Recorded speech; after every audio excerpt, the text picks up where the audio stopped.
ever awkwardly watched Kylo Ren take out some therapy issues on a battlecruiser control console, hit that subscribe button, like and comment with the craziest claims that you've recently heard from droid peddlers. The Fallen Order will try and silence you, but I will not. Boys, you're both gonna get what I promised. Have I ever not delivered for you before? Yeah. Bounty hunters, B1 series battle droids, and often forgotten but not by me, Red Squadron X-Wing pilots, happy Star Wars Day Intelligent Automation community. If you're interested in the connection between these 3D printed lightsabers and a scaled intelligent automation community, I'll be covering that in the next video. So usually I'm not all about the subscribe part, but if you're interested, subscribe, bookmark this page, follow me on LinkedIn. This is the way. This is the way. This is the way. Until my dying day. This is the way. Hear me when I say, this is the way, the way. This is the way. All right, folks, I am loaded with nerdy dad jokes today, but we're gonna start with something a little bit on the dark side that needs to be addressed. I'm also gonna commit a YouTube sin and move around a couple of my toys in the background.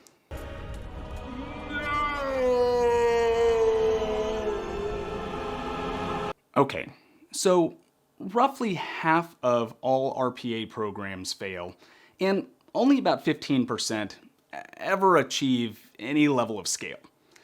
If you're in this starship and you're thinking about going all Order 66 on your RPA program, remember that there's still that 15% that did achieve scale and have achieved significant outcomes for their business. There are mountains of public data tapes on why RPA programs succeed or fail.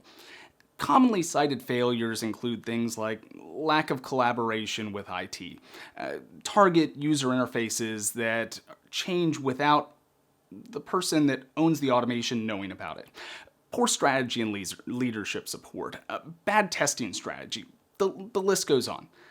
Most of the time, it doesn't actually have to do with the RPA technology itself, but it's the program wrapped around it. The common threads that nobody seems to be willing to call out, at least in an open forum, is that unfortunately the reality is a large portion of RPA technology sellers know that the easiest way to land a new account is to pitch RPA as being quick and easy. Now, several years back, this wasn't so much of an issue. And a big reason for that is because most companies were initially looking at RPA to reduce the number of rogue scripts and macros that were running loose across the organization. They wanted to add some governance and control around that. Unfortunately, as RPA technology picked up pace, as vendors got bigger, as VC-backed companies were just having cash pushed at them, well, they had to go out, land more accounts, sell more, independent of what they were actually pitching and the outcomes. The impact of this is now being seen across the industry, across companies that were sold a model that was never going to scale. They bought into hype and abandoned a lot of logic. As a technology community, my hope is that we eventually will stop tolerating these bad actors, these bad sales practices, this bad marketing engine, because these intelligent automation tools can have a phenomenal impact on companies if deployed properly. So if you're in that big group of companies where your RPA program isn't going quite as planned, kind of like young Anakin's career options after the Phantom Menace, maybe take a look back at what the RPA vendor was pitching to you when you signed up and agreed to work with them in the first place. Did the vendor pitch RPA that would be as easy as finding sand on Tatooine? Did the vendor start you off down a plan that was eventually going to lead to success? Or did they play the hype game to turn a quick buck? Your shipment payment, as we agreed.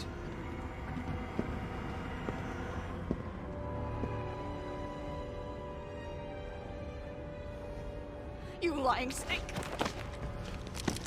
Now, you can't blame technology vendors for every problem, but specifically, if you find that their original pitch might have had some ethical misalignment, considering whether or not that's maybe the type of company that you want to trust doing business with in the future. And maybe take a note from Anakin Skywalker and think about a potential regime change.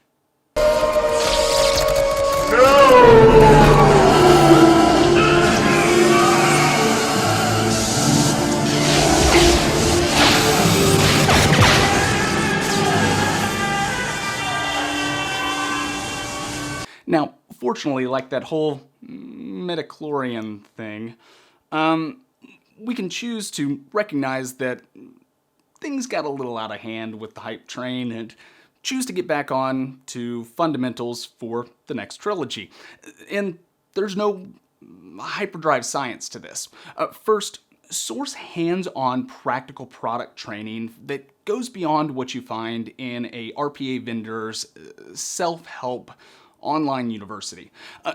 Unfortunately, the Jedi Academy on Yavin 4 is still undergoing quarantine for the Kandorian Plague.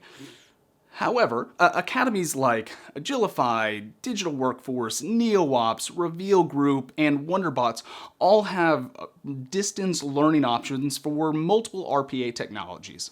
Of course, your younglings can't just go out into the galaxy and represent the Jedi Council after passing their initiate trials at the Academy. Sure, maybe they went on some epic journey, brought back a Kyber crystal, created the coolest lightsaber that you've seen in the Galactic Republic, but you still need to pair those Padawans with a Jedi Master and get them some field training. If you're just starting out, consider leveraging a third-party training partner, maybe like the ones I mentioned earlier, in a mentoring capacity.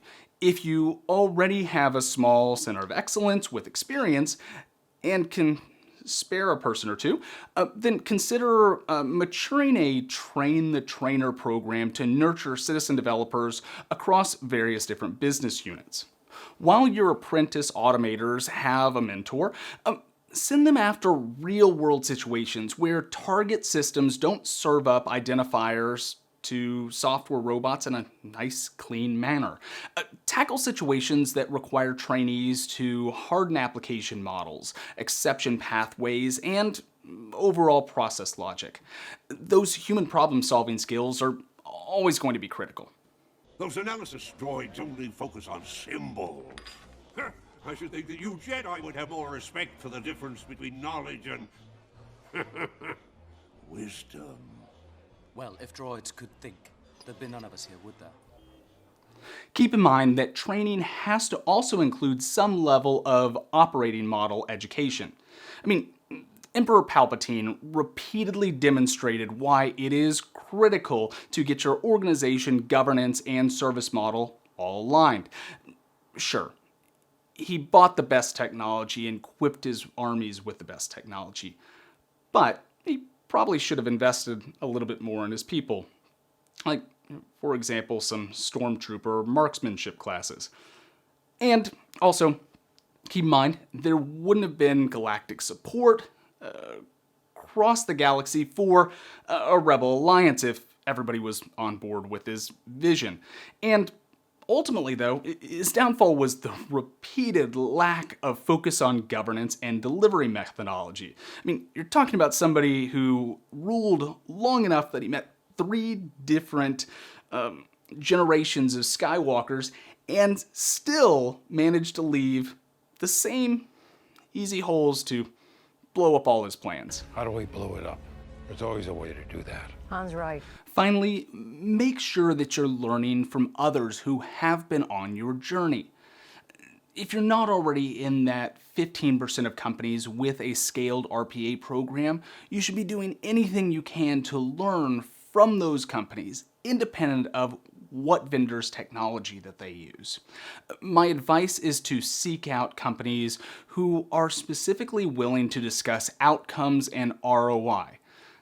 If a company has 300 RPA software robots, but they're also hiring 300 human robot wranglers to deal with those 300 robots, then that might not be the model droids that you want in your organization. These aren't the droids you're looking for. These aren't the droids we're looking for. Sure, we're all impressed by companies that have an armada of robots out there. But personally, I'd rather learn a thing or two from that scruffy-looking nerf herder and the Wookiee who made the Kessel run in less than 12 parsecs. Fortunately, you're in luck because there's a galactic event in 2 weeks where you can learn from dozens of RPA program leaders who fit that carbonite mold. Blue Prism World 2021 is coming up Tuesday, May 18th through Thursday, May 20th. Whether you're from the Outer Rim territories or the core worlds, if you're into intelligent automation, Blue Prism World has some topic that's going to be of interest to you. Day one is primarily focused on vision, and the primary involvement around this is leadership topics. So things such as building trust around your intelligent automation program, the future of work, and delivering enterprise business goals. Day two is more focused on realization and day-to-day management topics. Day three is down to more technical education. The keynote each day is at 2 p.m. Zulu, 9 a.m. U.S. Eastern Time. Most of the content is in the first half of the day as far as U.S. time zones are concerned. And on the first day, there is a separate keynote for the Asian Pacific region. And there's tons of great content available outside of those introductory keynotes each day. I should point out that there are roundtables that require prior approval for you to be able to jump in and participate. So make sure to look through the agenda early and sign up for those if you want to participate. Also, I should point out that there was a maximum registration limit for the live event last year. So there were definitely folks who tried to sign up fairly late that weren't able to get into the live content. Now, everything around, or a lot of the content around Blue Prism World 2021 will be available on demand until June 4th, 2021. However, there's a lot of content that happens during these that doesn't make sense to make available on demand.